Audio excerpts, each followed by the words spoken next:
umaga sa inyong lahat, na mga kasamahan natin sa media at sa SOCMED na nagpaunlak na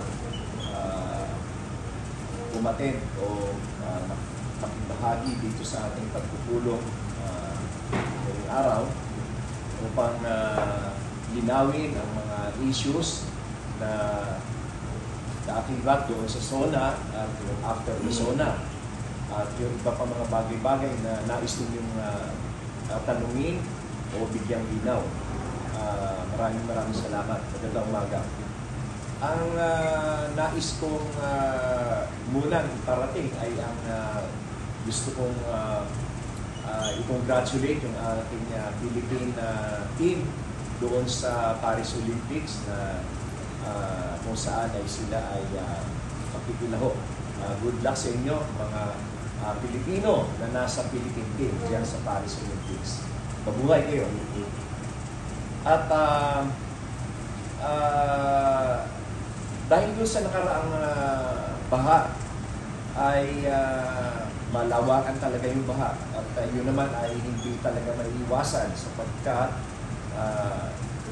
iba talaga ang dulot ng climate change. At nakita nyo naman kahit nga yung ibang bansa na mas maunlad sa atin in terms of technology, in terms of finances, and in terms of urban planning, na kagaya ng China at ng Taiwan ay mas matindi pa yung mga baha na naranasan nila. At ito ay dahil na rin sa climate change. Iba na talaga ang takbo ng panahon ngayon. At yan ay dapat nating paghandaan muli. At siguro, ang isa sa mai-recommenda ko o may suggestion ko ay ang pagkakaroon ng mga permanent evacuation centers na kung saan ay kung meron ng signal o alert ng matinding pag-ulan at pagbaha ay dapat ay ilikas agad yung mga tao dyan sa mga evacuation centers. At pagkatapos ng bagyo ay saka sila hayaan na makabalik sa kanilang mga tahanan. Malaking problema kasi yung kung saan-saan lang sila binadala, kagaya sa mga school buildings, mga basketball court, mga multipurpose buildings ng mga LGUs ay kung saan ay hindi sila komportable at marami pa nga nagkakasakit at hindi komportable dahil sa kagaya na lamang ng isang basketball court o multipurpose hall. Dalawa lang ang CR dyan, isang babae, isang lalaki. Kung maglalagyan mo ng 1,000 tao o 300 pamilya para sa evacuation, talagang napakahirap. Walang mga pasilidad para sa pagluto, banyo.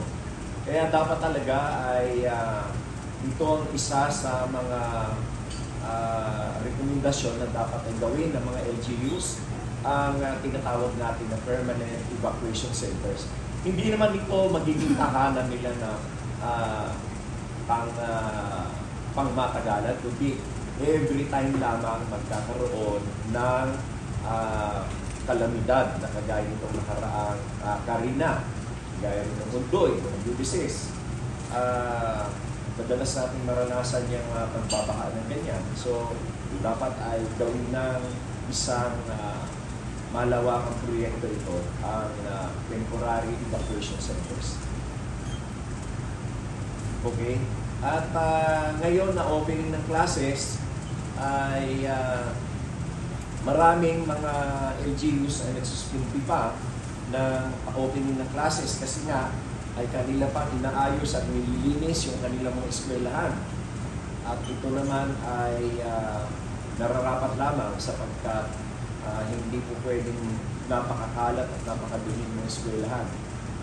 Mabuti rin naman at ang mga LGU ay nag-responde sa bagay na ito. At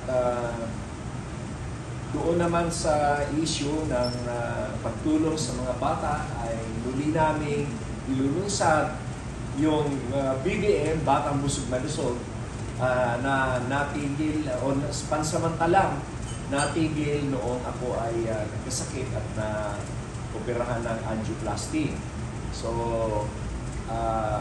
ngayon na nag-opening ng classes, ito ay muli namin ibabalik. At nakakatuwa naman dahil marami na ang sumunod o gumaya doon sa aming ginawa at sa kanilang sariling kakayahan ay naglunsad din sila ng mga tulong sa ating mga kabataan doon sa Batang Busog na Lusog.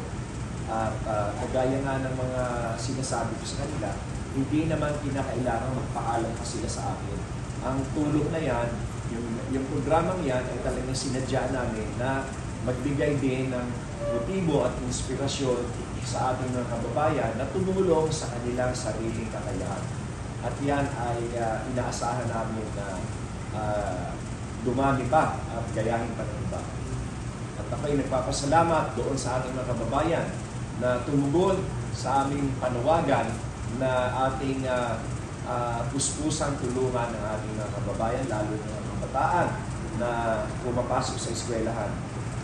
Iso ang paraan ito upang maibsan natin ang kahirapan sa kinabukasan sapagkat ang edukasyon ay isa sa pinakamagandang solusyon upang ang poverty incidence ay lalo pa natin mababaan.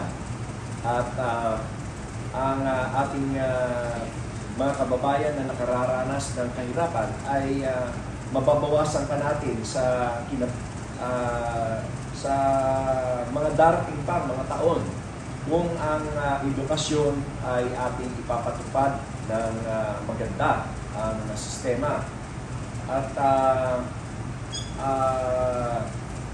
bakit edukasyon? Sapagkat ang ating ibang mga kababayan na hindi nagkakaroon ng magandang pagkakataon na makapagtrabaho ng makahanap ng trabaho na makakapagbigay sa kanilang ng magandang kinabukasan o magandang kita kasi nga kulang sila sa edukasyon at kulang sila sa mga skills.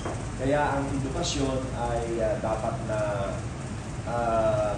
bigyan natin ng masusing pag-aaral at sa kung paano natin ito ma-improve at kung paano maipapatupad ang malawakang